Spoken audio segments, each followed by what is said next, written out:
Préhistoire et protohistoire.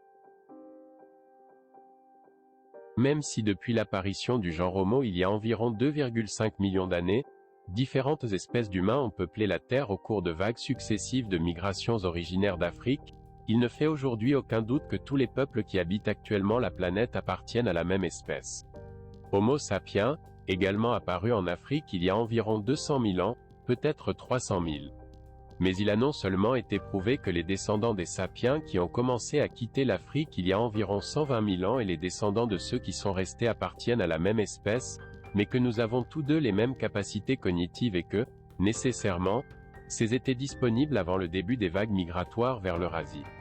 Ces capacités semblent définir notre espèce dès le moment même de son apparition en Afrique, et parmi elles se trouverait celle d'enregistrer la pensée mathématique et d'écrire ce qui nous arrive, notre histoire.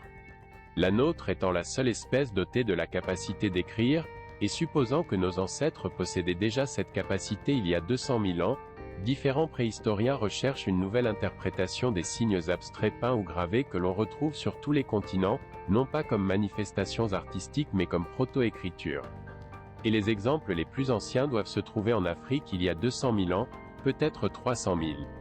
Les problèmes de classification, distinction entre des humains ayant des capacités cognitives similaires et ayant pu s'hybrider, comme Néandertalensis et Sapiens, ont amené les préhistoriens à qualifier notre espèce d'humain anatomiquement moderne, une expression unique à l'ère de la génétique. En revanche, ils considèrent habituellement que la préhistoire s'étend de l'apparition du genre Homo à la rédaction des premiers documents écrits en Sumérie, en passant à ce stade, aux côtés des Sapiens, les Néandertalensis, Heidelbergensis, Erectus, jusqu'à Rudolfensis et ou habilis. Du point de vue eurocentrique habituel, le préfixe avancé « proto » appliqué à « histoire » est généralement utilisé pour englober dans la « protohistoire » les sociétés européennes non littéraires qui étaient dans la transition de la fin de l'âge du bronze et de l'âge du fer vers une culture écrite. En raison de l'influence de peuples qui possédaient l'écriture comme les Phéniciens, les Grecs ou les Romains. Une nouvelle définition de la « protohistoire », plus universelle et centrée sur le moment de l'apparition de notre espèce, serait la suivante.